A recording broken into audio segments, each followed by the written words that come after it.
देखो ध्यान से,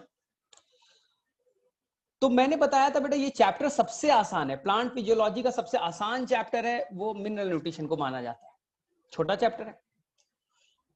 तो वापस से थोड़ा थोड़ा रिवाइज करके आगे में मूव करते हैं, बहुत सारी चीजें, छोटी छोटी चीजें बची हुई है।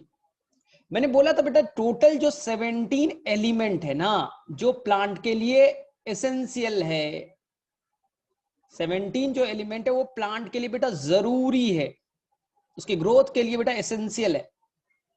अगर ये नहीं होगा प्लांट का रिप्रोडक्शन, प्लांट का बेटा ग्रोथ रुक जाएगा ना। तो मैंने आपको बोला था बेटा 17 एलिमेंट याद रखने का तरीका सबको बता दिया था, बहुत ही आसान था। ठीक है, आज हमारा काम है बेटा 17 जो एलिमेंट है उसे हमने किस बेसिस पे डिवाइड किया था, तो आंसर बेटा क्वांटिटी के बेसिस पे, नंबर के बेसिस पे।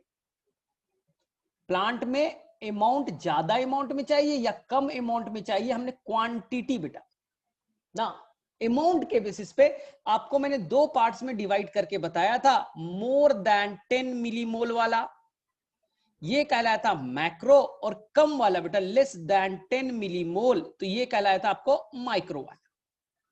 ठीक है, अब सभी बच्चों को याद है तो फटाफट बता दीजिए बेटा माइक्रो के एग्जाम्पल कौन है। चलिए फटाफट चलिए जाइए मैसेज में लिखिए बेटा मैक्रो न्यूट्रिएंट के एग्जाम्पल कौन है, फटाफट सभी को याद है, कोई ऐसा बच्चा है ही नहीं जिसे नहीं याद हो सकता है, बहुत ही आसान सा है। तो मुझे बताइए बेटा 17 जो मैंने बताए थे वो उसमें से 9 थे बेटा वो मैक्रो के कैटेगरी में थे, जिसको मैंने बोला था बेटा चॉप चॉप किन्स किन्स का मैगी। ठीक है बच्चा, शॉपकिंस का मैगी बताया था, सभी बच्चे को याद है। मैंने शॉर्ट ट्रिक क्या बताया था बेटा, carbon, hydrogen, oxygen, phosphorus, potassium, nitrogen, sulphur, calcium और मैग्नीशियम। चॉपकिंस का मैगी ज्यादा अमाउंट में चाहिए बेटा मैक्रोन्यूट्रिएंट, और कुछ प्लांट को कम अमाउंट में चाहिए, इसे मैंने कहा था बेटा माइक्रोन्यूट्रिएंट, जिसका नंबर बच्चे लोग सभी को याद है, बताने की जरूरत नहीं, 9 है। ठीक है, चलिए आप सभी को मालूम है, मुझे मालूम है, उसका शॉर्ट ट्रिक क्या था बेटा, मन को जीत, मन को जीत, मैग्नीज, कॉपर एंड जिंक, मन को जीत, बोल मत, बोल यानी बोरॉन, मत मतलब मोलिब्डेनम, बोल मत, एफी सीएल एंड निकल, एफी सीएल एंड निकल, ये बेटा थे। ठीक है, बोले सर ये तो आपने बताया था, बोले हाँ बेटा एकदम बताया था, 100% तुम्हें याद भी है। ठीक है, लेकिन मुझे बताना है बेटा आज ये फंक्शन क्या करता है। सर ये जो आपने बोल दिया सर, जैसे कि जिंक आ गया, सर जिंक क्या काम करता है, सर बोरॉन का क्या काम है, ये तो आपने बताया नहीं। तो एक एनसीईआरटी में एक पेज है बच्चा जो मैं दिखाऊंगा आपको, जिसे बोला जाता है बेटा थोड़ा रटना है, हाँ थोड़ा सा, क्योंकि पूरा प्लांट फिजियोलॉजी जब तुम पढ़ लोगे ना तो वो पेज तुम्हें आसानी से समझ में आएगा। जो पेज नंबर गिवन है एनसीईआरटी का, अगर तुम पेज नंबर देखोगे तो दिस पेज नंबर 197, 197 पे बेटा फंक्शन दे रखे कि जो भी एसेंशियल एलिमेंट है उनके फंक्शन क्या है, और 198 पे भी दे रखा है बच्चा। और ये तुम्हें बेटा तभी याद होगा ना जब तुम पूरा प्लांट फिजियोलॉजी अच्छे से पढ़ोगे, ध्यान से पढ़ेंगे। हम तो प्लांट फिजियोलॉजी का स्टार्ट किए, केवल 2 क्लास हुआ है, और हम कम से कम बेटा 20 क्लास 25 क्लास कंडक्ट करेंगे किस पे, प्लांट फिजियोलॉजी पे। तो जाहिर सी बात है कि अभी हमें थोड़ा समझ में नहीं आएगा, फिर भी हम कोशिश करते बेटा, कोशिश करते, कुछ कुछ चीजें को जानने की कोशिश करते हैं कि कौन सा एलिमेंट क्या करता है। ध्यान से सुनना, सबसे पहले देखिए बच्चा, अगर आपने जो भी एसेंशियल एलिमेंट लिया है, जो बेटा 17 एसेंशियल एलिमेंट है, ये बेटा 17 एसेंशियल एलिमेंट है, और ये बेटा प्लांट को एक प्रॉपर अमाउंट में चाहिए। जैसे बेटा इसे 100 चाहिए, एक प्लांट को आयरन 100 चाहिए, बोले ठीक है। क्रिटिकल कंसंट्रेशन कितना बेटा, क्रिटिकल कंसंट्रेशन मिनिमम अमाउंट कितना चाहिए, क्रिटिकल कंसंट्रेशन मिनिमम तो इतना चाहिए ना। जैसे बेटा तुम्हारा पासिंग मार्क्स कितना है 35, वो क्रिटिकल कंसंट्रेशन, इतना तो लाओगे ना, ना तो फेल हो जाओगे। तो क्रिटिकल कंसंट्रेशन मान लेते बेटा 100 है, ठीक है। अगर बेटा तुमने उससे कम मार्क्स लिया, तुमने बेटा उससे कम क्वांटिटी डाल दी, तो तुम्हें क्या हो जाएगा बेटा, डिफिशिएंसी हो जाएगा, तुम फेल कर जाओगे एग्जाम में।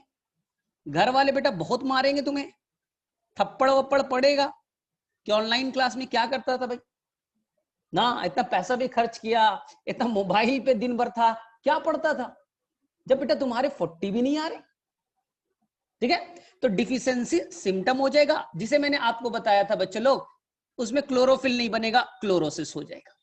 मुझे मालूम है आपको याद है बेटा क्लोरोसिस क्यों होता है, आपको याद है, या बेटा टिश्यू जो बनेगा उसका डेड हो जाएगा, टिश्यू बनेंगे यंग स्टेज में इसका डेड हो जाएगा, इसे नेक्रोसिस कहा था, नेक्रोसिस कहा था, याद है, ठीक है।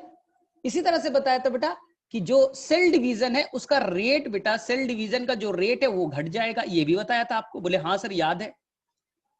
और फोर्थ बच्चा डिले इन फ्लावरिंग बताया था, डिले इन फ्लावरिंग बताया था, बोले हाँ सर ये तो बताया था आपने। लेकिन अब बच्चा प्रॉब्लम है कि अगर आप प्लांट के अंदर में क्रिटिकल कंसंट्रेशन से ज्यादा एलिमेंट डाल दिया, क्रिटिकल से कम दिया, फेल हो गए। अगर बेटा कुछ एलिमेंट, मेनली बेटा माइक्रो न्यूट्रिएंट जो है, जो कम अमाउंट में प्लांट को चाहिए, और तुम जबरदस्ती बेटा ज्यादा दे दे रहे हो, जबरदस्ती ज्यादा दे दे रहे हो, तो वो बेटा कहलाएगा टॉक्सिसिटी। जरूरत से ज्यादा भी नहीं देना है और जरूरत से कम भी नहीं देना है। एक्सप्लेन करता हूं बेटा, घर में सब्जी बनाए, बोले हाँ सर सब्जी बनाए, सब्जी बनाए ना, सोचो बेटा, सोचो अगर बेटा तुम नमक, सॉल्ट बेटा जितना डालना था 1 चम्मच डालना था, या मान ले बेटा मान ले 30 ग्राम डालना था, 30 ग्राम तो बहुत ज्यादा होता है, चलो 10 ग्राम डालना था, मान लो बेटा सॉल्ट नमक बेटा 10 ग्राम डालना था आपको सब्जी बनाने में, आपने बेटा 10 ग्राम से कम डाला, 10 ग्राम से कम डाला, तो बेटा सब्जी फीका हो जाएगा, फिर भी आपको टेस्ट नहीं आएगा, बेकार लगेगा। कितना डालना था नमक बेटा, 10 ग्राम, आपने डाला 7 ग्राम 6 ग्राम, तो फीका नहीं हो जाएगा सब्जी, बोले हाँ सर, तो फीका हो जाएगा। लेकिन बेटा अगर तुम 10 की जगह 12-15 ग्राम डाल दियो, तो बोले सर ये बहुत खराब हो जाएगा सब्जी सर, एकदम खाने लायक नहीं रहेगा। कभी कभी होता है तुम सब्जी खाते हो उसमें जरूरत से ज्यादा नमक है, बोले हाँ सर होता तो है, और कभी कभी सब्जी में जरूरत से ज्यादा नमक कम है, कभी कभी ज्यादा है।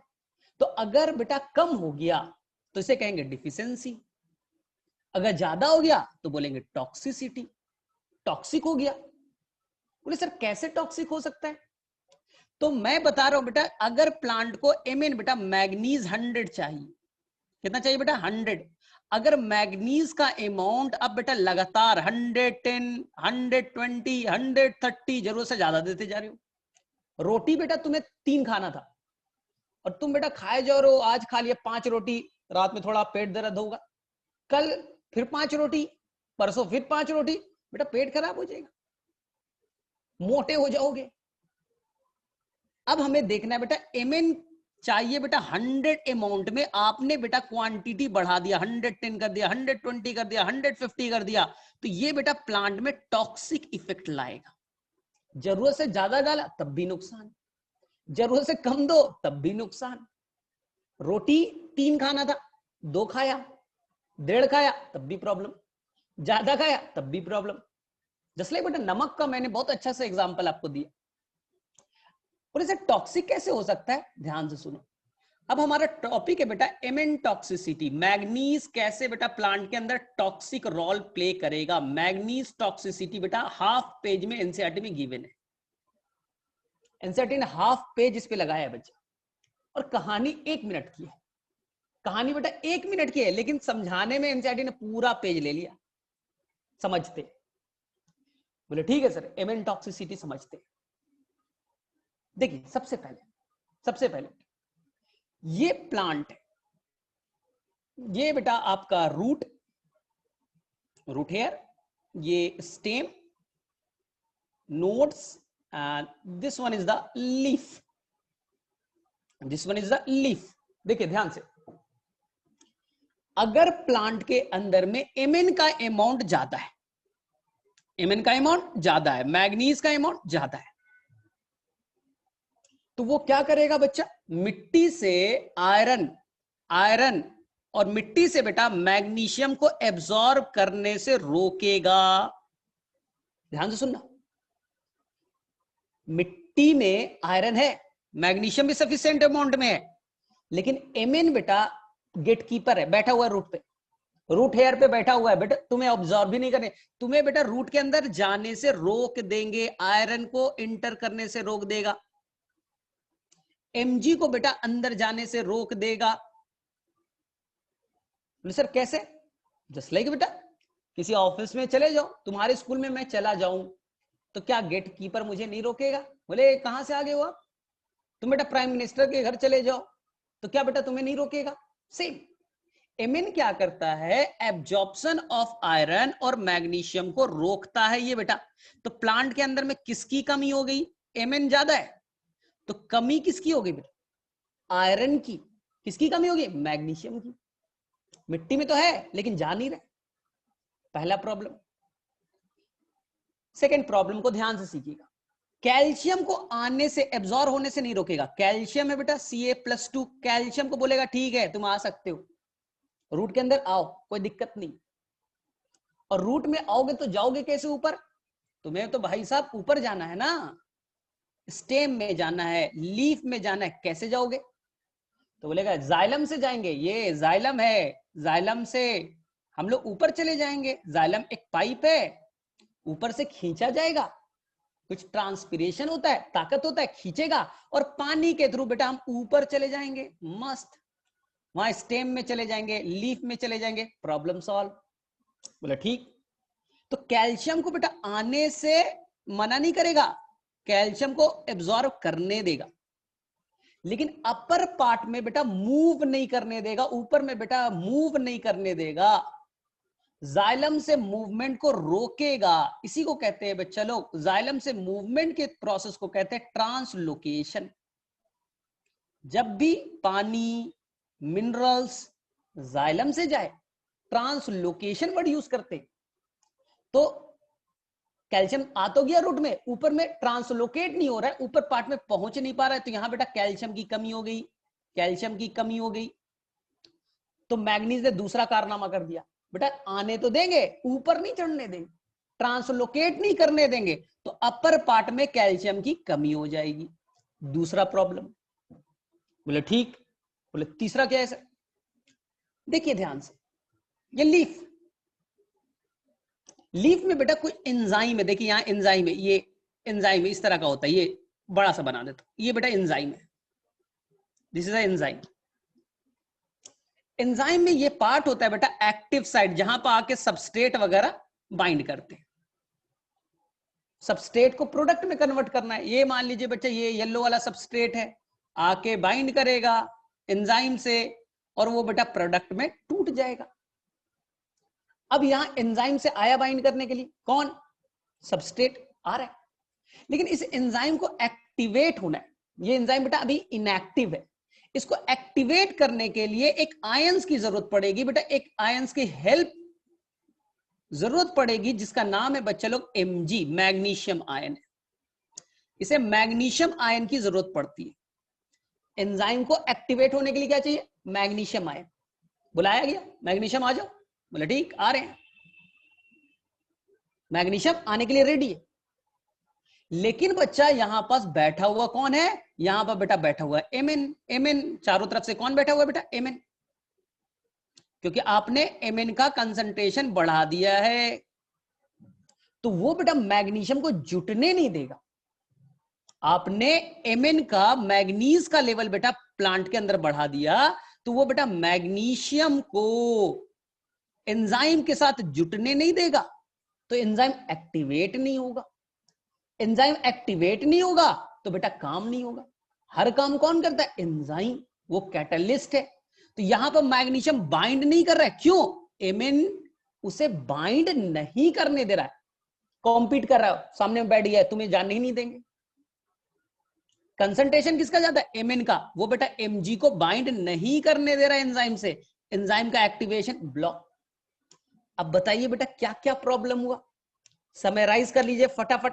तो मैंने क्या बोला, सिंपल, ये रूट हेयर, प्लांट के अंदर में एमएन का लेवल ज्यादा है, मैग्नीज, एमएन मतलब बेटा मैग्नीज, मैग्नीज का कंसंट्रेशन ज्यादा है। पहला प्रॉब्लम बोलिए, आयरन को एफी, आयरन और बेटा मैग्नीशियम, इन दोनों को एब्जॉर्ब करने से रोकेगा, पहला प्रॉब्लम। तो प्लांट के अंदर आयरन और मैग्नीशियम की कमी हो जाएगी, ठीक है। सेकंड, कैल्शियम को रोकेगा नहीं, कैल्शियम एब्जॉर्ब हो सकता है, कैल्शियम यहां एब्जॉर्ब हो सकता है, लेकिन कैल्शियम बेटा अपर पार्ट में जाइलम के थ्रू नहीं मूव कर सकता, कैल्शियम अपर पार्ट में मूव नहीं कर सकता, ऊपर नहीं जा सकता, तो अपर पार्ट में कैल्शियम की कमी हो गई। दूसरा प्रॉब्लम, अपर पार्ट में जो लीफ है वहां एंजाइम है, इस एंजाइम को एक्टिवेट करने के लिए क्या चाहिए बच्चा, मैग्नीशियम, लेकिन इस मैग्नीशियम से बाइंड नहीं करने दे रहा है कौन, एमएन, एमएन यहां आके बैठ गया, नहीं बाइंड करने देंगे, तो एंजाइम का एक्टिवेशन ब्लॉक हो जाएगा। तो अब बताइए बच्चा, प्लांट के अंदर ओवरऑल किस चीज की कमी होगी, आपने एमएन का लेवल बढ़ाया, जरूरत से ज्यादा मैग्नीज का लेवल बढ़ाया, तो आयरन की कमी प्लांट में हो गई, एब्जॉर्ब नहीं करने दिया था, कमी हो गई। आपने मैग्नीशियम को एब्जॉर्ब नहीं करने दिया, उसकी कमी हो गई। कैल्शियम को अपर पार्ट में पहुंचने नहीं दिया, उसकी कमी हो गई। तो प्लांट में बेटा आयरन की, मैग्नीशियम की और कैल्शियम की कमी दिखेगी।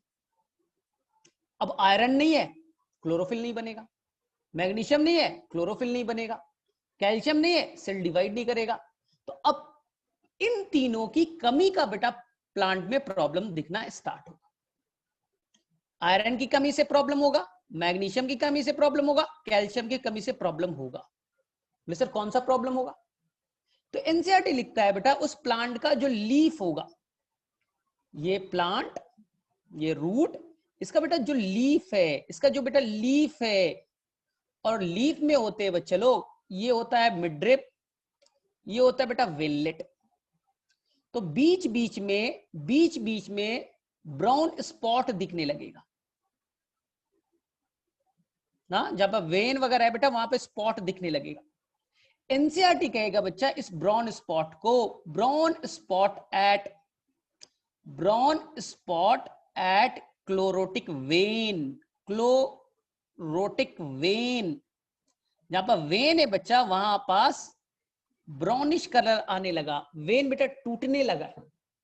तो यही है बेटा effect of MN plus, magnesium ion की, आप एमएन का लेवल बढ़ाया, प्लांट के अंदर में प्रॉब्लम क्या हो रहा है, brown spot at chlorotic when.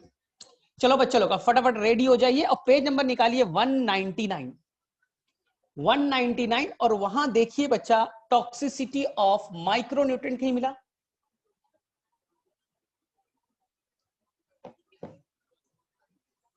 Priyanka कोई नहीं, तो रिकॉर्डेड फॉर्म वाला देख लेना, शायद उसका कुछ नेटवर्क इशू हो रहा है।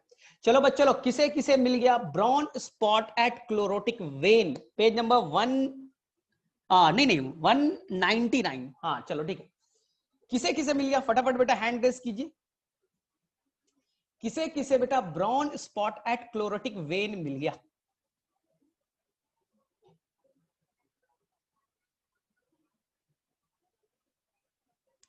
नहीं बच्चा ऐसा नहीं है, प्लांट के अंदर में तुमने मिट्टी में खूब सारा डाल दिया, प्लांट ने ले लिया, तुमने बेटा जरूरत से ज्यादा डाल, इसलिए फर्टिलाइजर एक्सेस नहीं डालना चाहिए। चले ठीक है, और किसे मिला बेटा, एमएन के कंसंट्रेशन बढ़ने से, देखिए बेटा एब्जॉर्प्शन ऑफ आयरन और एब्जॉर्प्शन ऑफ मैग्नीशियम को रोकता है। चलिए बेटा फटाफट ढूंढ करके बताइए, टॉक्सिसिटी वाले में दिख गया बच्चा, मेरे में से सभी को दिख रहा होगा, देखो लिखा है excess of an element also vary from different many है, ठीक है, फॉर एग्जाम्पल लिखा है बच्चे लोग, calcium translocation in shoot apex, ऊपर के पार्ट में कैल्शियम को जाने से रोकेगा और एंजाइम को बेटा इनहिबिट करेगा। एंड सेकेंड, आपसे पूछा जाएगा सर हम टॉक्सिक कब कहेंगे, सर एमएन ठीक है ज्यादा अमाउंट में है, तो मैं कब सर मानूंगा टॉक्सिक हुआ? एमएन का कंसंट्रेशन कितना बढ़ेगा सर, तब मैं इसे टॉक्सिक कैटेगरी में रखूंगा। तो बड़ा आसान सा मैं एक डिफिनीशन देता हूं, बहुत ही आसान सा डिफिनीशन देते बेटे। अब बेटा 100 ग्राम पनीर लेते आइए, पनीर की सब्जी बनाया, कितने ग्राम का बेटा? 100 ग्राम का। ठीक है, आपको बेटा डालना था यहां पास 100 सॉल्ट, 100 सॉल्ट डालना था। NaCl कितना डालना था बेटा? 100 मान लीजिए। टॉक्सिक कब कहेंगे सर? कब कहेंगे कि नमक का कंसंट्रेशन ज्यादा हो गया? टॉक्सिक इफेक्ट कब कहेंगे? जिस दिन बेटा अब तुमने 100 की जगह 110 डाला, 120 डाला, चलो खा पा रहे हो, कोई दिक्कत नहीं। 130 डाला, चलो बेटा तब भी खा पा रहे हो, नमक थोड़ा बहुत है, एडजस्ट हो जाता है बेटा। लेकिन एक दिन तो ऐसा होता है एकदम सर नहीं खाने लायक था, मैंने छोड़ दिया, ऐसा तब होता है बेटा। ऐसा नहीं कि मम्मी ने डाल दिया बेटा, थोड़ा बहुत चलता है, आगे पीछे बेटा चलता है। ऐसा नहीं है कि बेटा थोड़ा सा भी नमक ज्यादा हो गया नहीं खाएंगे मम्मी। जब एक्सेस हो जाता है तो क्या बोलते हैं, मम्मी एकदम खाने लायक नहीं था, एकदम बेटा खाने लायक नहीं था मम्मी, मैं क्या करता? सेम बेटा, जिस दिन बेटा तुम 100 ग्राम के जगह बेटा 90 ग्राम ही सब्जी खा रहे हो, खाना कितना था बेटा? 100 ग्राम, तुमने खाया कितना? छोड़ दिया, नहीं खिला रहा मम्मी, तब उस दिन मैं मानूंगा बेटा वो टॉक्सिक इफेक्ट शो किया था। जिस दिन प्लांट का वेट 10% से ड्राई वेट बेटा डिक्रीज कर जाए, प्लांट का 100 ग्राम बनना था, हाँ एक वीक में 100 ग्राम बनना था, लेकिन बेटा वो 90 ग्राम ही बन पाता है। इसका मतलब है बेटा उसका ड्राई वेट डिक्रीज हो गया, कितने परसेंट से? 10% से। तब मैं कहूंगा बेटा वो टॉक्सिक नेचर का 2-3% चलेगा, 2-3-4-5% पर चलेगा। जब बेटा 10% का लिमिट को एक्सीड कर जाएगा, तब मैं उसे टॉक्सिक इफेक्ट के कैटेगरी में रखूंगा। चलो चलो देख लो पेज नंबर 199 में, और फटाफट डिफिनीशन देख लो क्या लिखा है। 10% वाला किसे मिल गया? देखो क्या लिखा है एनसीईआरटी ने, any mineral ion concentration in tissue that reduces the dry weight of tissue by about 10% is considered toxic। तब हम लोग उसे टॉक्सिक के कैटेगरी में रखेंगे, अदरवाइज नहीं बेटा। जिस दिन तुम पनीर 100 के जगह बेटा 90 ग्राम खाया, तब बोलेगे मम्मी सही में आज नहीं था खाने में, खा लिया बेटा 95 खाया, 96, चलो चलेगा चलेगा। जिस दिन से बेटा 90 से नीचे करने लगे, तब बेटा हम कहेंगे आज जरूरत से ज्यादा था, आज बेटा टॉक्सिक नेचर का था। चलो बेटा एक बार हैंड रेज कर दो, तुम्हारा टॉक्सिसिटी ऑफ माइक्रोन्यूट्रिएंट कंप्लीट हो गया। चलो फटाफट,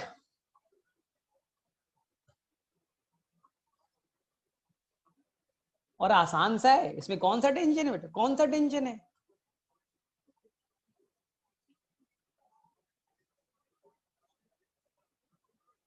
हाँ अनुमान, यही तो मैं कह रहा हूं कि तुम्हें जो बोला गया है बच्चा कि माइक्रोन्यूट्रिएंट की क्वांटिटी 10 मिलीमोल से कम होना चाहिए, तो आपको कम ही देना है। आप ज्यादा दे दोगे तो अच्छा नहीं होगा। आ गया समझ में? नमक घर में है तो बेटा ऐसा नहीं उड़ेल दो, सर नमक बचा हुआ था डाल दिया, अरे डाल दिया, ये कोई मतलब है? ठीक है, चलो अब सेकेंड पार्ट को देखिए, अब सेकेंड इफेक्ट को देखते हैं।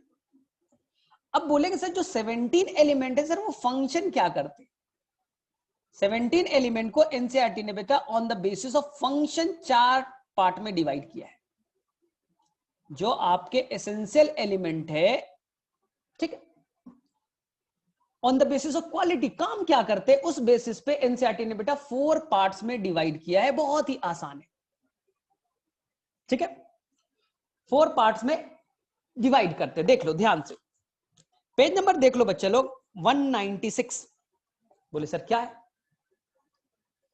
एसेंशियल एलिमेंट को काम के बेसिस पे, फंक्शन के बेसिस पे हमने 4 पार्ट्स में डिवाइड किया। बोले क्यों जरूरी है सर, ये क्या काम करता है, ऐसा क्या काम करता है कि आप एसेंशियल बोलते हो? देखते, पहला जो एसेंशियल एलिमेंट है वो बच्चा ना, वो पहला लाइन लिखा बेटा, essential element is a component of biomolecules बनाएगा। बोले सर ये बायोमोलिक्यूल्स क्या होता है? तो बेटा ये एक पूरा का पूरा चैप्टर पढ़ना है आपको। ये जो एसेंशियल एलिमेंट है ये बनाएगा क्या बेटा, बायोमोलिक्यूल्स। सिंपल भाषा में सीखो, what is the biomolecules, what is the biomolecules. Simple बेटा, जो भी तुम्हारे अंदर, तुम लिविंग हो तो बायो, बायो का मतलब लिविंग। तुम्हारे अंदर में जो भी बेटा एक लिविंग ऑर्गेनिज्म के अंदर जो भी बेटा कार्बन कंटेनिंग मॉलिक्यूल्स है, कार्बन कंटेनिंग मॉलिक्यूल्स है, उसे बायोमोलिक्यूल्स कहते हैं। तुम्हारे अंदर में जो भी मॉलिक्यूल्स कार्बन का बना है, मॉलिक्यूल्स तो आता है ना, केमिस्ट्री में सिखाया गया ना मॉलिक्यूल्स क्या होता है। तो जो मॉलिक्यूल्स के अंदर कार्बन होगा उसे हम लोग बायोमोलिक्यूल्स कहेंगे। बोले जैसे सर, जैसे बेटा आपने नाम सुना है प्रोटीन का, आपने लिपिड का नाम सुना है, कार्बोहाइड्रेट का नाम सुना है, डीएनए का सुना है, आरएनए का सुना है, बेटा बस वही है। एमाइनो एसिड का नाम सुना है, विटामिन का नाम सुना है, यही बायोमोलिक्यूल्स है। सभी के सभी बेटा कार्बन से बने हैं, उसे बायोमोलिक्यूल्स कहते हैं। कौन बनाता है, कौन बनाता है, तो बोलेंगे सर यही 17 element, mainly carbon, hydrogen, oxygen और नाइट्रोजन। क्वेश्चन आएगा, बताइए कि कौन कौन सा एलिमेंट बायोमोलिक्यूल्स बनाने में मेनली पार्टिसिपेट करता है बेटा। कौन, याद रख लो, कौन, CHON, कौन। चौन बोलो, कौन बोलो बेटा, सारा चल जाएगा। तो देख लीजिए बेटा, पहला लाइन क्या लिखा है, essential element is a component of biomolecules, hence structural element of cell. अब पूरे बॉडी स्ट्रक्चर कौन बनेगा, सेल के अंदर प्रोटीन है, यही बनाएगा। सेल के अंदर कार्बोहाइड्रेट है, यही बनाएगा। डीएनए, यही बनाएगा। पूरा स्ट्रक्चर कौन बनाएगा, बोले सर यही बनाएगा। तो या तो बायोमोलिक्यूल्स बोले, या तो बेटा आप बोलिए से स्ट्रक्चर एलिमेंट। तो मेनली कौन बेटा, चार लोग। एक और चीज बता देता हूं, ये देखिए ध्यान से, कार्बन, हाइड्रोजन, ऑक्सीजन और नाइट्रोजन, ध्यान से सुनिएगा। और ये बेटा फास्फोरस और ये बेटा कैल्शियम। कितने हो गए बच्चा, 6। कौन तो पहले से याद हो गया तुम्हें, स्ट्रक्चरल एलिमेंट है, बायोमोलिक्यूल्स बनाता है। दो कौन ऐड कर दिया बेटा, फास्फोरस और कैल्शियम। सेल के अंदर बेटा, सेल के अंदर में ये 6 मिलकर के बेटा 99% पार्ट बनाते हैं। तुम्हारे सेल का बेटा 99% पार्ट बेटा यही 6 लोग मिलकर के बनाते हैं। Each cell is consist of more than 99% part बेटा यही 6 एलिमेंट मिलकर के कंसिस्ट करते हैं, बनाते हैं। बोले सर ये कहां दे रखा है, दे रखा है, शायद तुमने स्कूल में पढ़ा होगा लेकिन स्किप कर गया होगा। अगर तुम्हारे पास बेटा एक चैप्टर है बायोमोलिक्यूल्स, किस किस के पास एनसीईआरटी बेटा, ईमानदारी से पहले बताओ किस किस के पास है, नहीं तो समझ में नहीं आएगा ना, तो फिर मुझे वो एग्जांपल नहीं देना पड़ेगा। थोड़ा बेटा हैंड रेज कर दो किस किस के पास एनसीईआरटी है, नहीं तो फिर मैं एग्जांपल नहीं दूंगा ना, वो एनसीईआरटी का नहीं है तो फिर मैं क्यों तुम्हें बोर करूंगा। तो अगर बेटा आपके पास एनसीईआरटी है तो मैं दिखाने की कोशिश करता हूं।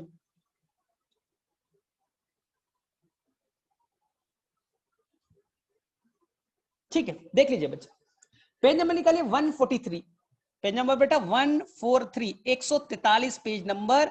और वहां बेटा एक टेबल दे रखा है ह्यूमन बॉडी स्ट्रक्चर, देख लो ध्यान से। पेज नंबर 143 पे बच्चा निकालिए, आराम से स्लो वे में पढ़िए ना, धीरे धीरे पढ़ते हैं, क्या दिक्कत है। पेज नंबर बेटा 143 पे देखिए, जो टेबल दिया है, जो बेटा टेबल दिया है एनसीईआरटी में, वो क्या दिया बेटा, percentage weight of earth crust and human body. एक तरफ अर्थ क्रस्ट है, एक तरफ बेटा ह्यूमन बॉडी। ह्यूमन बॉडी में देखिएगा बेटा सबसे ज्यादा कौन है, तो बेटा आपको आएगा ऑक्सीजन। उसके बाद कौन है बेटा, कार्बन, ऐसे ओ। उसके बाद कौन है बेटा, कार्बन। फिर बताइए उसके बाद में कौन है, ठीक है, देखिए उसके बाद नाइट्रोजन है, ठीक है। उसके बाद में बेटा कौन है, कैल्शियम है। अगर आप इन 6 को जोड़ लीजिएगा बच्चा 99% पार्ट दिख जाएगा, 99% पार्ट दिख जाएगा। तो बॉडी का स्ट्रक्चर इन्हीं लोग तो बना रहे ना, 99% इन लोग, इसमें से 4 मिलकर के बेटा पूरा बॉडी का स्ट्रक्चर तैयार कर दिया। क्लियर हो गया, इसलिए इसे स्ट्रक्चरल एलिमेंट कहेंगे। सेकेंड चीज समझ में आया, या ऊपर से गया? और एक चीज मैं क्लियर कर देता हूं, तुम्हारे बॉडी वेट और अर्थ क्रस्ट, अर्थ को तोड़ो नीचे जाओ, तुम्हारे बॉडी, ह्यूमन बॉडी और अर्थ के क्रस्ट में, अर्थ क्रस्ट जो है बेटा, क्या डिफरेंस है? बस एक डिफरेंस है, अर्थ क्रस्ट में बेटा लार्ज अमाउंट में सिलिका होगा। हाँ ऐसा ही बेटा, देख लीजिए वहां पास लार्ज अमाउंट में बेटा वहां पास मिलेगा सिलिकॉन ना, और हमारे बॉडी में बेटा नेग्लिजिबल अमाउंट में होगा। तो नीट में क्वेश्चन पूछा था कि ह्यूमन बॉडी और अर्थ क्रस्ट में मेनली किस चीज का डिफरेंस होता है, और जो बच्चे ने पढ़ा होगा तो बोलेंगे सर एक ही चीज का डिफरेंस है। अगर मोटा मोटी बोले तो अर्थ के क्रस्ट में जो सिलिकॉन का अमाउंट बहुत ज्यादा होता है, 27% के आसपास है, हमारे अंदर बेटा नेग्लिजिबल होता है। ये चीज याद रखिएगा, तुम्हारे बॉडी और अर्थ क्रस्ट में एलिमेंट के बेसिस पे देखा जाए तो ये डिफरेंस है। चलिए ठीक है, अब वापस से आ जाइए बच्चों मिनरल न्यूट्रिशन में, अब वापस से आ जाइए, बस यहीं तक हमारा काम था। जरूरत पड़ेगा वापस से जाएंगे, जरूरत पड़ेगा तो वापस से हम लोग मिनरल न्यूट्रिशन से निकल करके जाएंगे। चलिए सेकंड देखिए, पेज नंबर 196। एसेंशियल एलिमेंट का काम होता है बेटा एनर्जी ट्रांसड्यूसर, एक फॉर्म के एनर्जी को दूसरे फॉर्म में कन्वर्ट करना, एनर्जी ट्रांसड्यूसर।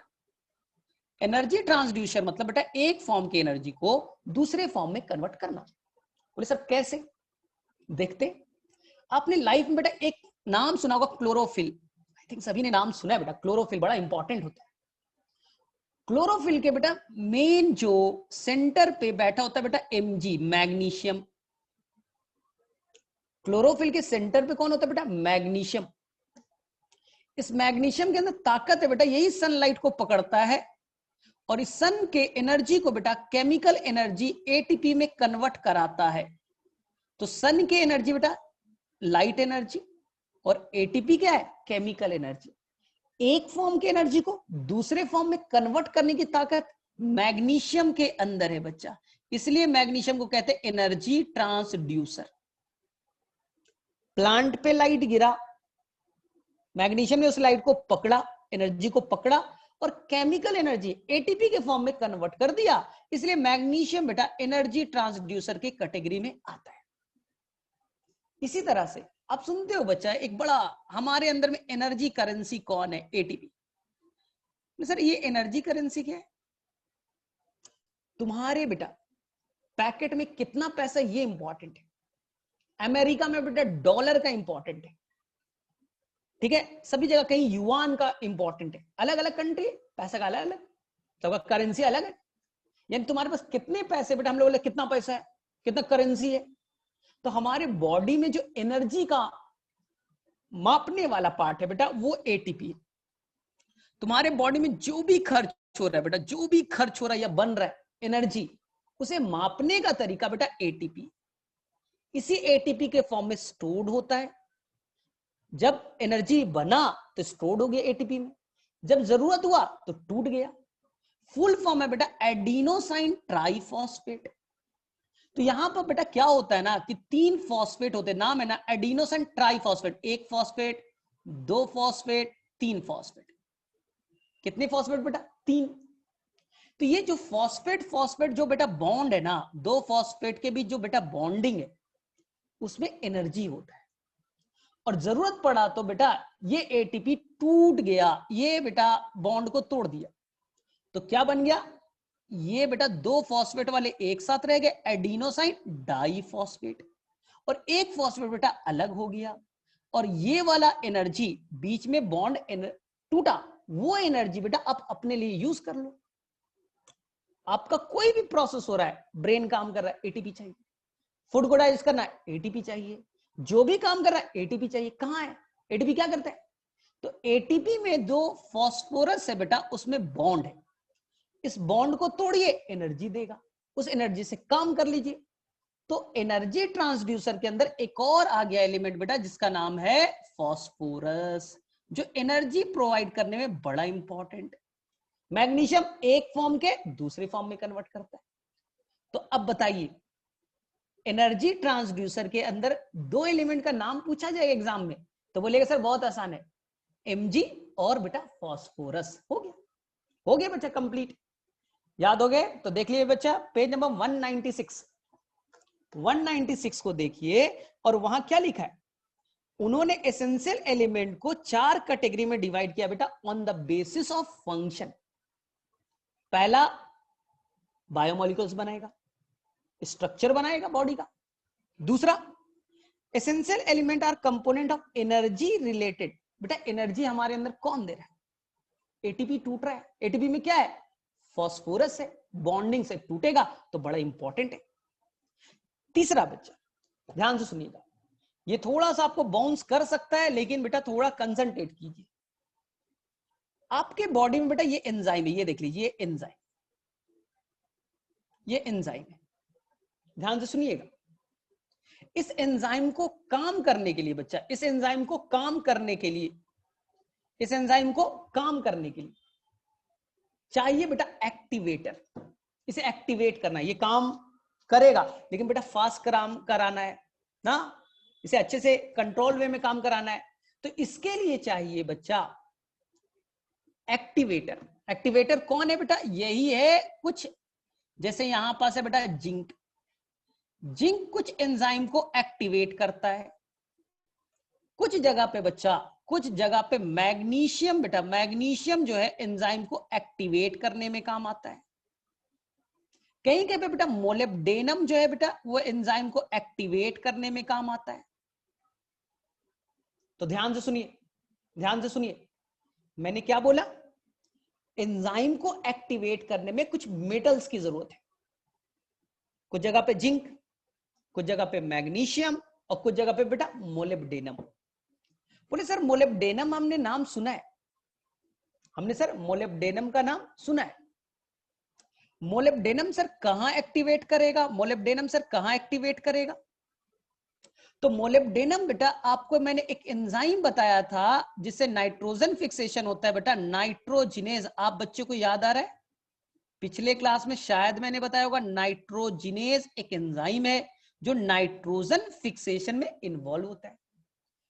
उस एंजाइम को एक्टिवेट करने के लिए कौन चाहिए बेटा? मोलिब्डेनम। ये याद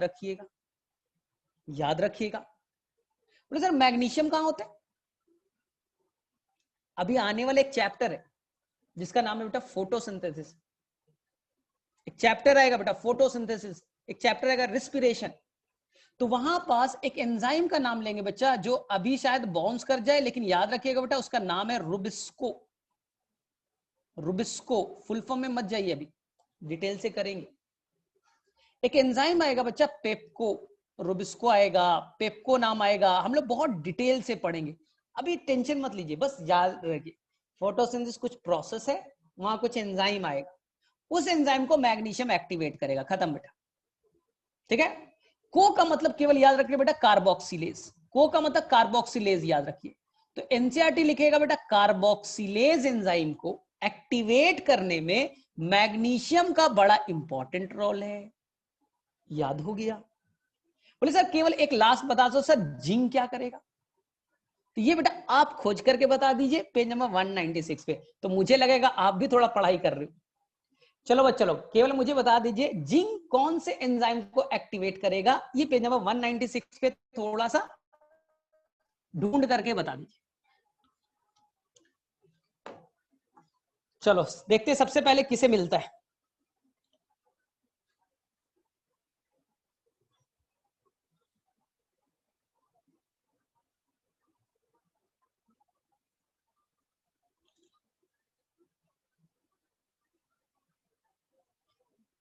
ठीक है, हाँ तो बेटा मिल गया, अल्कोहल डिहाइड्रोजिनेस।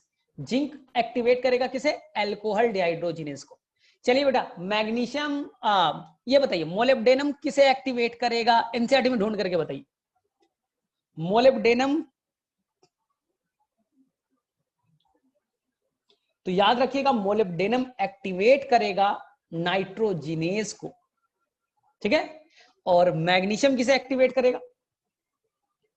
मैग्नीशियम किसे एक्टिवेट करेगा? तो बोलेंगे सर कुछ है फोटोसिंथेसिस में पढ़ना, हमें नहीं पढ़ना ज्यादा। आपने बोला सर अभी याद नहीं करना, फिर भी याद करो बेटा। एक पेप्को और एक नाम है बेटा रुबिस्को। केवल को का मतलब याद रखना, रुबिस्को।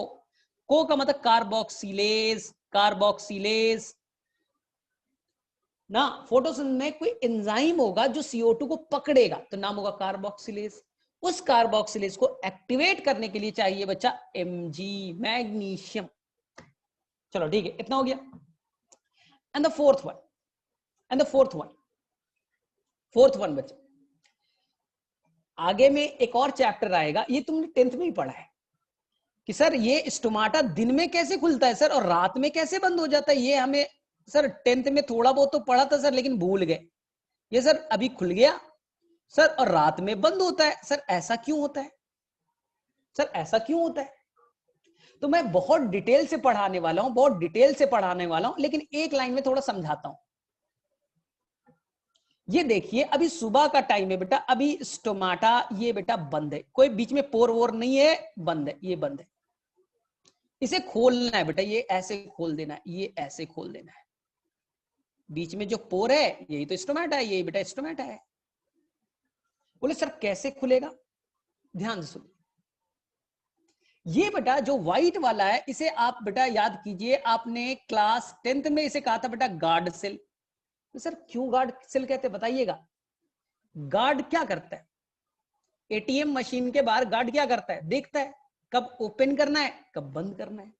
तो स्टोमाटा कब खोलना है कब बंद करना है कौन डिसाइड करेगा, गार्ड सेल। बगल वाला सेल है बेटा गार्ड सेल, वो डिसाइड करेगा कब खुलेगा कब बंद करेगा। तो गार्ड का मतलब क्या होता है, वही तो डिसाइड करता है ना, शॉप कब बंद होगा कब खुलेगा। तो गार्ड इसलिए नाम दे दिया बेटा गार्ड सेल, वो डिसाइड करता है। सुबह में होता क्या है, सुबह में बच्चा क्या होता है, सुबह में फोटोसिंथेसिस होगा। इस गार्ड सेल के अंदर बेटा क्लोरोप्लास्ट, ये देखिए ये बेटा क्या है, क्लोरोप्लास्ट। सुबह का टाइम क्लोरोप्लास्ट है तो क्या करेगा, फोटोसिंथेसिस। और फोटोसिंथेसिस करेगा तो ग्लूकोज बनेगा। क्या बनेगा बेटा, ग्लूकोज। और ग्लूकोज से क्या बनेगा, स्टार्च। थोड़ा सोचिए, ये जो गार्ड सेल है वो सुबह में बेटा अभी तक बंद है, अब बोला बेटा खोलो, अब कैसे खोलेगा। बोले सर इसमें ना क्लोरोप्लास्ट है, क्लोरोप्लास्ट सर फोटोसिंथेसिस करता है और फोटोसिंथेसिस से सर ग्लूकोज और स्टार्च बन जाएगा। स्टार्च बच्चा टूटता है, स्टार्च ब्रेक करेगा और अपने तरफ बेटा पोटेशियम को बेटा अट्रैक्ट करेगा, पोटेशियम को बेटा अट्रैक्ट करेगा। पोटेशियम मतलब के, पोटेशियम आयन के फॉर्म में होता है, K+ के फॉर्म में होता है। तो अपनी तरफ किसे अट्रैक्ट करेगा बेटा, पोटेशियम आयन को। इससे क्या हो जाएगा सर, पोटेशियम जहां ज्यादा होता है, जिधर पोटेशियम ज्यादा है बेटा पानी उधर ही मूव करता है। तो बेटा चारों तरफ से पानी कहां गया, गार्ड सेल में। अब गार्ड सेल में खूब सारा पानी हो गया, स्वेल, फुल गया, स्वेलिंग हो गई। और जब वो स्वेल हो जाएगा तो बच्चा स्टोमाटा खुल जाएगा। आपने 10th में थोड़ा बहुत पढ़ा था कि पानी चला जाएगा तो वो स्वेल होगा, खुल जाएगा। अभी ये याद रखिए कि सुबह के टाइम में फोटोसिंथेसिस होगा, ग्लूकोज बनेगा, स्टार्च बनेगा, स्टार्च टूटेगा और टूटने के बाद वो अपने तरफ अट्रैक्ट करेगा, किसे मंगाएगा, पोटेशियम को, पोटेशियम को। और जब पोटेशियम अंदर आएगा तो किसे अपने तरफ अट्रैक्ट करेगा बच्चा, जिधर पोटेशियम उधर पानी, पानी अंदर, अंदर आएगा स्वेलिंग, स्वेल करेगा तो खींचेगा और ये बेटा खींचेगा तो स्टोमाटा ओपन हो गया। रात में बेटा उल्टा, पोटेशियम को बाहर निकालो, निकालो पोटेशियम को बाहर, पोटेशियम बाहर गया तो पानी उधर ही जाएगा, जिधर पोटेशियम उधर पानी, पानी निकल जाएगा, पानी निकल गया, पानी निकल जाएगा तो क्या हो जाएगा बेटा, श्रिंक, श्रिंक करेगा, बंद हो जाएगा। तो स्टोमाटा को खुलने और बंद होने में सबसे इंपॉर्टेंट रोल है बेटा पोटेशियम आयन का। याद रहा, कुछ समझ में आया या ऊपर से बाउंस कर गया, किसे किसे समझ में आया, opening and closing of stomata. मैं डिटेल से पढ़ाऊंगा, लेकिन यहां पर बेटा दिया था ना कि पोटेशियम इंपॉर्टेंट रोल प्ले करता है ओपनिंग एंड क्लोजिंग में, तो मैंने बता दिया। आई थिंक थोड़ा बहुत समझ में आ रहा होगा। ये कुछ नहीं बेटा, 10th में तुमने ऐसा पढ़ा है, तो ऐसा नहीं, टफ नहीं बोल सकते, थोड़ा बहुत पढ़ा है हमने। तो बोला है बेटा 20 क्लास से एवब मैं लूंगा प्लांट फिजियोलॉजी में, अभी तो बेटा ये इंट्रो पार्ट है। चलिए ठीक है, अब बताइए, इसी को कहते हैं बेटा मिनरल्स ऑस्मोटिक पोटेंशियल। अपने अंदर में पानी के लेवल को मेंटेन रखना है, पानी को खींचना है, तो खींचने के लिए कौन सा है बेटा, पोटेशियम। ठीक है, एक और तरीका समझो, ये सेल है, ठीक है, ये बेटा सेल है। अब ध्यान से सुनिएगा, इसके अंदर बेटा एनायन ज्यादा है, मान लो बेटा इसके अंदर में एनायन यानी निगेटिव चार्ज ज्यादा है,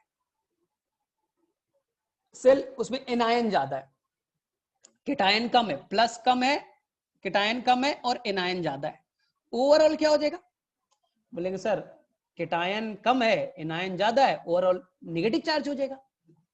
तो अगर सेल के अंदर में नेगेटिव चार्ज ज्यादा और पॉजिटिव चार्ज कम हो, तो उसको बैलेंस करने के लिए सेल के अंदर इंटर करता है बेटा पोटेशियम आयन।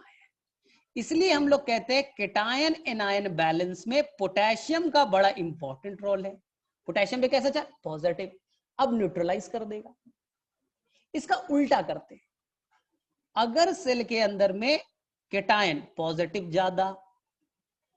ज्यादा नेगेटिव कम है, ओवरऑल कैसा हो गया, बोले सर पॉजिटिव ज्यादा है और नेगेटिव कम है, ओवरऑल पॉजिटिव हो गया। इस केस में सेल में इंटर करेगा Cl माइनस क्लोराइड आयन, जो बेटा बैलेंस करने का काम करेगा। तो आपकी एनसीईआरटी के अकॉर्डिंग पोटेशियम का मेन काम है बेटा cation anion balance, cation anion balance में। इसी तरह से आपका Cl माइनस का भी काम क्या है, केटायन एनायन बैलेंस में। इसके अलावा ओपनिंग ऑफ स्टोमाटा में बड़ा इंपॉर्टेंट रोल प्ले करेगा कौन, पोटेशियम। क्लियर है, समझ में आया या ऊपर से बाउंस कर गया? तो आपको याद रखना बेटा, इसी तरह से ओपनिंग स्टोमाटा में, केटायन एनायन बैलेंस में, ठीक है, एक होता है बेटा ऑस्मोटिक प्रेशर को मेंटेन करने में, कौन है, पोटेशियम आयन। तो ये आपका लिखा है बेटा पेज नंबर 196 का फोर्थ पॉइंट है।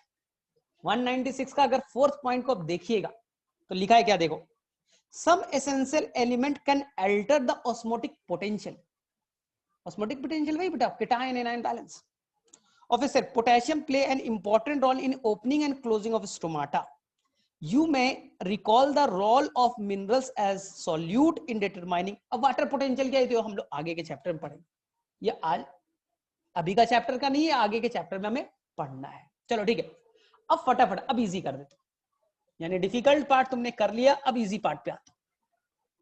जो भी एसेंशियल एलिमेंट जो 17 है, जो एसेंशियल एलिमेंट बेटा जो 17 है, प्लांट कहां से लेता है, एसेंशियल एलिमेंट 17 प्लांट बेटा कहां से लेगा, सोचो। ये 17 एलिमेंट है, इसकी भरपाई बेटा करना है प्लांट को चाहिए, अब प्लांट कहां से लेगा, थोड़ा लॉजिकल सोचना। ये प्लांट है, ये रूट, ये स्टेम और ये लीफ, थोड़ा बेटा लॉजिकल रहना, समझ में आ जाएगा। प्लांट बेटा कार्बन कहां से लेगा, सोचिए, प्लांट कार्बन कहां से लेगा, तो बोले सर कार्बन प्लांट में सर हमने पढ़ा है एक चीज होता है स्टोमाटा, स्टोमाटा से सर CO2 ले लेगा तो कार्बन की भरपाई होगी। सोचो प्लांट कार्बन कहां से लेगा, तो बोले सर इन्वायरमेंट में CO2 है ना सर, उससे स्टोमाटा से लेगा तो कार्बन की भरपाई प्लांट ने कर लिया। अब इससे जो भी बनाने, ग्लूकोज बनाइए। मिट्टी में पानी है, वाटर, वाटर, वाटर लीजिए, आप वाटर लीजिए, वाटर के अंदर क्या है, हाइड्रोजन और ऑक्सीजन। तो वाटर से बेटा वाटर को तोड़िए और क्या मिलेगा, हाइड्रोजन एंड ऑक्सीजन। अगर फोटोसिंथेसिस कर नहीं कर सकते, बोले सर स्टेम तो नहीं करता फोटोसिंथेसिस, तो बेटा प्लांट, रात में प्लांट क्या लेते हैं, रात में कोई फोटोसिंथेसिस नहीं होता, प्लांट को जिंदा रहना है, तो वो बेटा ऑक्सीजन बाहर से भी लेता है। रात में कोई फोटोसिंथेसिस नहीं होता, लेकिन प्लांट को जिंदा रहने के लिए रेस्पिरेशन करना है, ऑक्सीजन चाहिए, तो बोलेगा डायरेक्टली O2 चला जाएगा सर, इसमें क्या दिक्कत है। ठीक है, अब सुनो, यानी कि कार्बन, हाइड्रोजन और ऑक्सीजन की भरपाई प्लांट या तो एयर से, एटमॉस्फेयर से, या तो पानी से कर लेता है। कहने का मतलब यही है, कार्बन, हाइड्रोजन और ऑक्सीजन की भरपाई या तो प्लांट इन्वायरमेंट से, या तो बेटा पानी से, वाटर से कर लेता है। ठीक, लेकिन बाकी बेटा बाकी कितने बच गए? 14। All 14 will coming from the soil, मिट्टी से लेता है बेटा, मिट्टी से। सर मिट्टी में कहां से आएगा? सर मिट्टी में कहां से आता है? तो वहां बेटा मिट्टी बनता किससे, पहले बात करो। रॉक का नाम सुना है, पत्थर का नाम सुना है? विदरिंग ऑफ रॉक, रॉक बेटा डिग्रेड होगा, रॉक के अंदर बेटा मिनरल्स होते हैं, वो डिग्रेड होंगे और उससे जब मिट्टी बनेगा, विदरिंग ऑफ रॉक से आएगा बेटा, रॉक के अंदर में मिनरल्स, हाँ मिनरल्स के फॉर्म में थे। इसलिए हम लोग कहते हैं बाकी 14 एलिमेंट जो बेटा मिट्टी से आता है, इसे हम लोग कहते हैं मिनरल एलिमेंट, क्योंकि मिनरल के फॉर्म में थे। ठीक है, डिकम्पोज हुआ, डिग्रेड हुआ, विदरिंग हुआ, मिट्टी में मिल गए, मिट्टी से प्लांट में आ गए ना। और इन तीनों को कहेंगे नॉन मिनरल एलिमेंट। तो क्वेश्चन आपसे पूछा जाएगा मिनरल एलिमेंट कौन है, नॉन मिनरल एलिमेंट कौन है? तो अब बोलिएगा सिंपल, जो बेटा मिट्टी के थ्रू नहीं आया, मिट्टी उसे नहीं भरपूर दे रहा है, मिट्टी से नहीं आ रहा है, तो उसे कहेंगे हम लोग नॉन मिनरल एलिमेंट। और जो मिट्टी से आ रहा है, मिट्टी में था, मिट्टी से एब्जॉर्ब करके आ गया, उसे कहते हैं बेटा mineral element. All 14 are the mineral. थोड़ा सा कंफ्यूजन ये है, नाइट्रोजन की भरपाई बेटा कुछ गैसियस फॉर्म में हो जाता है, नाइट्रोजन बेटा कुछ गैस के फॉर्म में आ जाता है, NO3 माइनस ये सब के फॉर्म में आ जाता है, कुछ बेटा गैस के फॉर्म में आ गया। बाकी की भरपाई बेटा सॉइल से होता है, मैक्सिमम की भरपाई मिट्टी से, कुछ की भरपाई गैस से, एटमॉस्फेयर से डायरेक्टली आ गया। इसलिए नाइट्रोजन को कहा जाता है सेमी मिनरल। क्या कहेंगे? Semi mineral element. सेमी मतलब हाफ, कुछ भरपाई गैस से और कुछ भरपाई, मैक्सिमम भरपाई मिट्टी से, सेमी मिनरल। तो मेरे में से क्लियर है?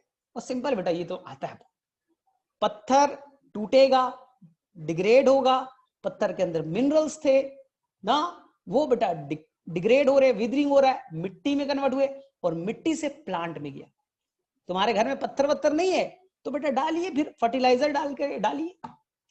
चलो ठीक है, मेरे में से यहां तक क्लियर है सभी को? चलो अब हम लोग सेकेंड पार्ट देखें। 2-3 पार्ट अब छोटे छोटे बचे हुए। ये बताइए सर मिनरल एब्जॉर्ब कैसे होगा? ये जो आपने मिनरल बोला सर, मिट्टी से लेना तो है, ये बेटा रूट कैसे एब्जॉर्ब करेगा? मिनरल एब्जॉर्प्शन कैसे होगा? बहुत ही आसान सा टॉपिक है और एक लाइन में सीख लेना। मिनरल एब्जॉर्प्शन एनसीईआरटी में बहुत लंबा लिखा है, आपको पढ़ना ही नहीं, बस 2 लाइन का तो कहानी है।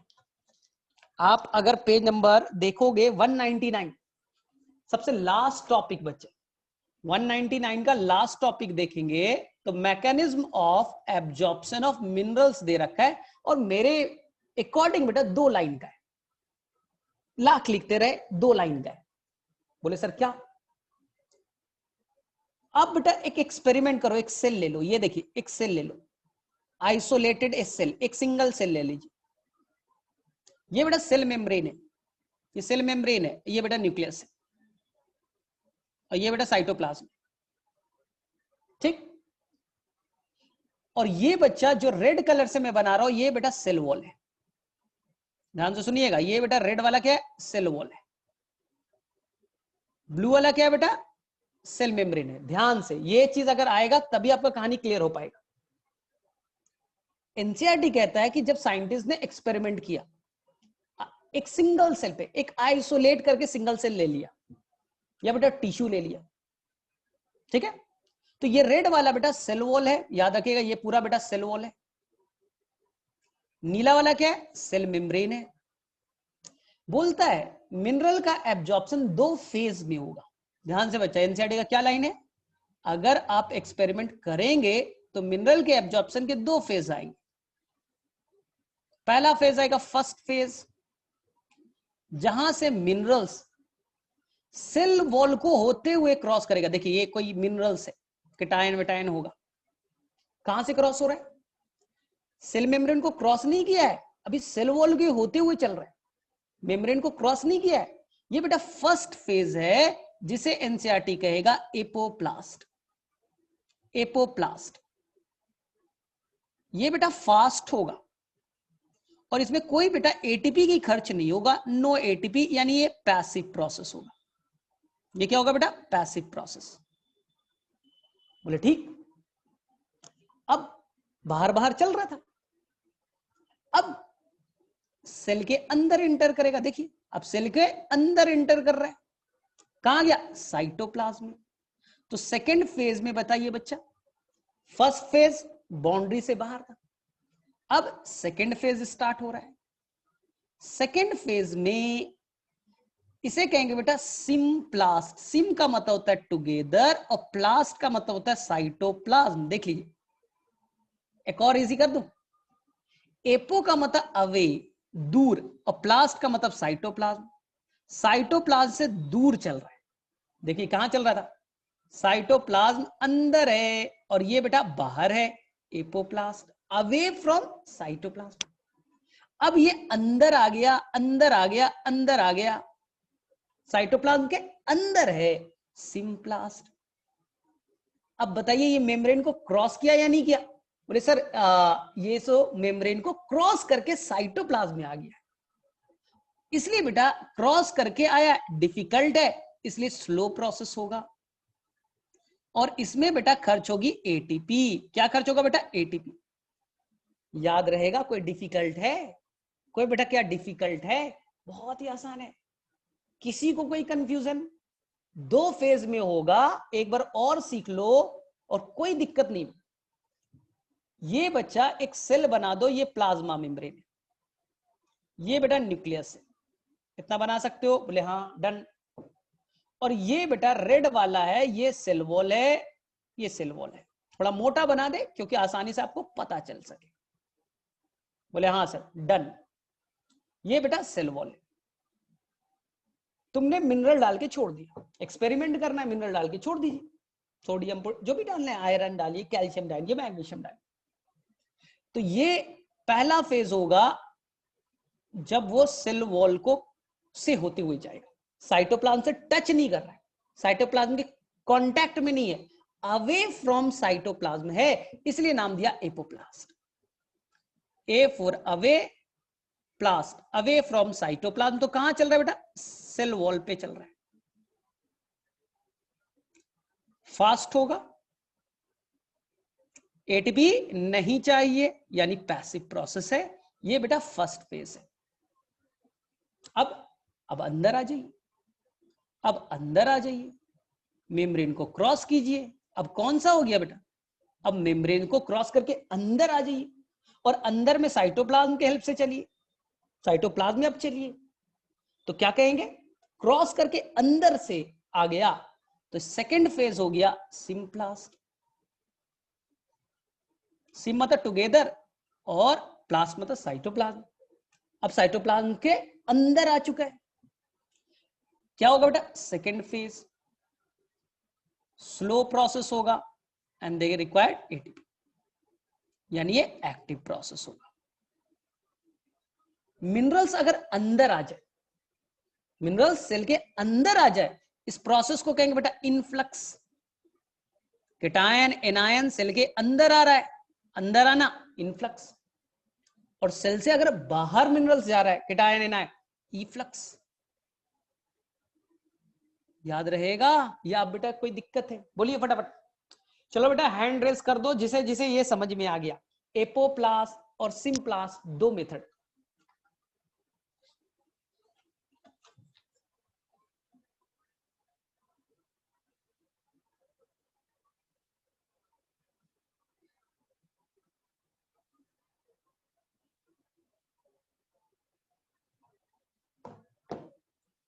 चलो कर लोगे तो आज हम लोग यहीं तक छोड़ते हैं। चलो कुछ क्वेश्चन केवल मैं पूछ लेता हूं और यहां तक हम लोग कर लेते हैं। अच्छा ये बताओ, तुम्हें मैंने मैकेनिज्म ऑफ नाइट्रोजन फिक्सेशन तो सिखा दिया था ना, नोड्यूल वोड्यूल बनना, कैसे राइजोबियम बैक्टीरिया इंटर करेगा, मुझे लग रहा है याद है, हाँ तुम्हें बता दिया था पूरा। नाइट्रोजिनेज एंजाइम आएगा, उससे N2 कैसे बाइंड करेगा, कितने एटीपी खर्च होंगे, हाँ ये सब बता दिया। चलो बस मैं 5 क्वेश्चन पूछता हूं, उसके बाद में आज छुट्टी करते हैं। चलिए बच्चा फटाफट पहला क्वेश्चन बताइए,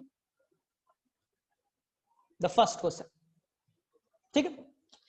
ये बताइए बच्चा, अगर आपने Mn का लेवल बढ़ा दिया, Mn को बेटा टॉक्सिक कर दिया, Mn का अमाउंट जरूरत से ज्यादा कर दिया, तो उससे रिलेटेड प्लांट में एक बीमारी होती है, उस बीमारी का नाम बताइए, बस नाम बताना है और ज्यादा करना नहीं बेटा। अनुमान कराऊंगा, वो कराऊंगा, एक क्लास अभी लगेगा, जो थोड़ा सा डिफिकल्ट पार्ट होगा। चलिए बताइए फटाफट, Mn का लेवल अगर आपने जरूरत से ज्यादा कर दिया, नमक बेटा जरूरत से ज्यादा कर दिया, हाँ तो बस यही आंसर करना था। क्या है बेटा बोलो, कुछ स्पॉट स्पॉट करके है, कौन सी बीमारी है? Mn का लेवल अगर आपने जरूरत से ज्यादा कर दिया, टॉक्सिसिटी हो गया, तो उससे बीमारी क्या होगा, क्या सिम्टम दिखेगा प्लांट के अंदर?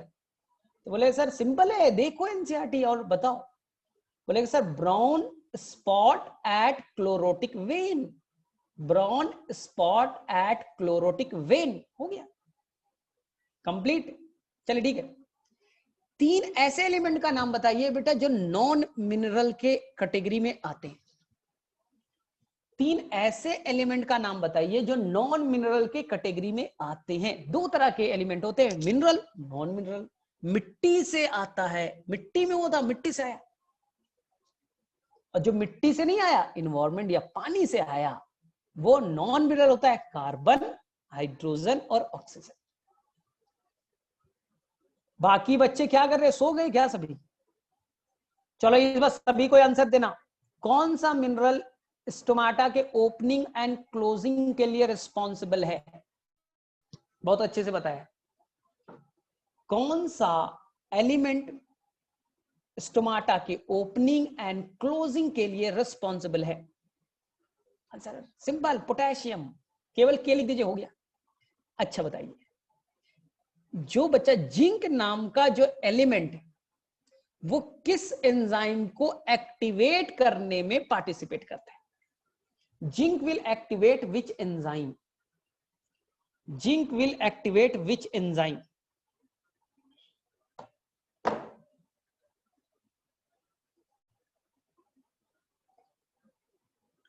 Zinc will activate which enzyme?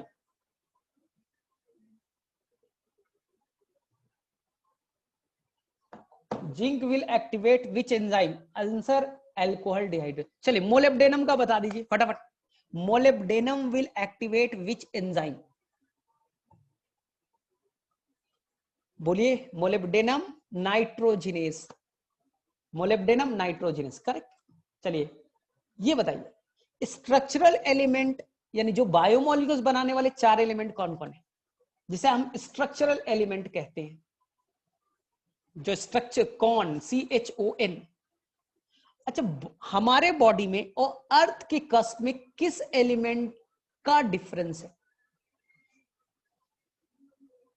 Answer बेटा एकदम क्लियर है, सिलिकॉन, सिलिकॉन, ठीक है।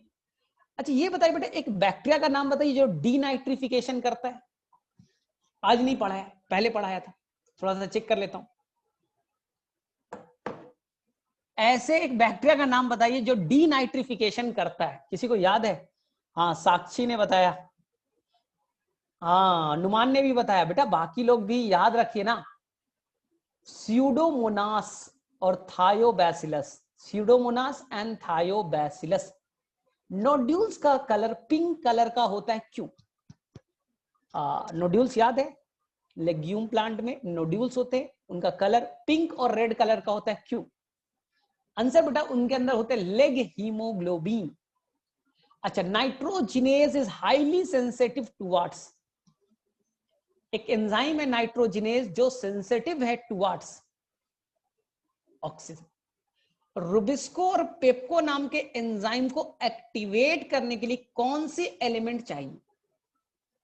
वो दे, पहले बोलता हूं, ये आंसर पहले कर देती है साक्षी। आंसर बेटा Mg, magnesium is essential for the activation of rubisco and the pepco. Mineral जो एब्जॉर्प्शन होता है उसके दो फेज होते हैं, उन दो फेज का नाम बताइए। मिनरल जो एब्जॉर्ब होता है सेल के अंदर जाता है उसके दो फेज है, एक बाहर वाला एक अंदर वाला, उसका नाम बताइए। तो साक्षी बड़ा फास्ट रहती है। Apoplast and the symplast, one is the apoplast and one is the symplast, this is the correct. यानी तुम्हारा ठीक है, अगर तुमने शायद डॉक्टर वाली से क्वेश्चंस बना रहे होगे बेटा तो बन रहे होंगे, बाकी छोटे छोटे चीजें हैं, ज्यादा डिफिकल्ट नहीं है, ठीक है। तो चलो एक क्लास और लगेगा, लेकिन आपको मेरे में से अब समझ में आ जाएगा। थोड़ा होता क्या है ना कि बहुत सारी चीजें नेक्स्ट चैप्टर का दिया हुआ है। अब जैसे opening and closing of stomata वो दूसरे चैप्टर का है, रुबिस्को पेप्को दूसरे चैप्टर का है, तो थोड़ा मुझे डर लगता है कि थोड़ा डिफिकल्ट ना हो जाए ना। लेकिन बेटा एकदम ध्यान पूर्वक पढ़िए, क्योंकि आज एक न्यूज आया है कि जो इस साल का टॉपर होने वाला है, कोई आरिफ नाम का बच्चा है, तो बेटा उसके नीट में 720 में 720 मार्क्स आ रहे हैं।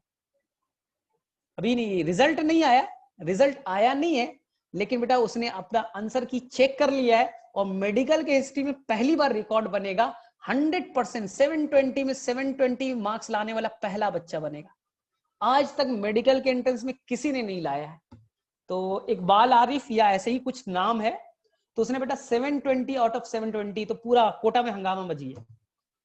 और कोचिंग इंस्टीट्यूट ने पहले ही उसका रिजल्ट डाल दिया है कि मेरा बच्चा का 720 ऑफ 720, यानी कि वो टॉप 1 में आ रहा है, फर्स्ट रैंकर तो आ रहा है ना, खत्म। इससे ज्यादा तो किसी का मार्क्स आ ही नहीं सकता। तो समझिए बेटा कि पेपर अब कैसे आ रहे हैं। पेपर बेटा एकदम एनसीईआरटी का वर्ड होता है, एनसीईआरटी के लाइंस होते हैं, और इसी लाइन को फ्रेम किया जाता है और आपसे क्वेश्चन पूछा जाता है। आपको डिफिकल्ट नहीं बनना है। अब बेटा अगर डॉक्टर लिखो अच्छे से बना लीजिए ना, समझ समझ करके, और एनसीईआरटी को अच्छे से बेटा समझ, हर लाइन को समझ करके पढ़ लीजिए ना, इनफ है, इनफ है बच्चा। इससे ज्यादा क्वेश्चन कभी आ ही नहीं सकता ना। तो ये याद रखना बेटा, आपको लाइफ में अगर डॉक्टर बनना है तो बेटा 720 ला रहा है, इसका मतलब बेटा पेपर इजी आ रहे। तो आपको बस दो ही बायोम दो ही काम करना है, एक एनसीईआरटी बहुत अच्छे से समझ के पढ़िए और डॉक्टर अली से क्वेश्चंस कर लीजिए, बस। तो आज बेटा पूरा हंगामा मचा हुआ है, 720 और टॉप 720 आने वाले, जबकि रिजल्ट आया भी नहीं है। रिजल्ट शायद मंडे को आएगा, लेकिन अभी से हंगामा स्टार्ट हो गया है। चलो ठीक है, तो हम लोग मिलते हैं। तो तुम लोग बेटा ऐसे ही हंगामेदार कुछ तैयारी करो। चलो ठीक है, तो किसी बच्चे को अगर पूछना है तो पूछ सकता है, बाकी बच्चे लीव हो सकते हैं। अगले क्लास में अनुमान हम लोग रिडक्टिव एमिनेशन, ट्रांस एमिनेशन और फंक्शन ऑफ एंजाइम के बारे में पढ़े, फंक्शन ऑफ एसेंशियल एलिमेंट के बारे में पढ़ेंगे। चलो ठीक है, बाय बाय।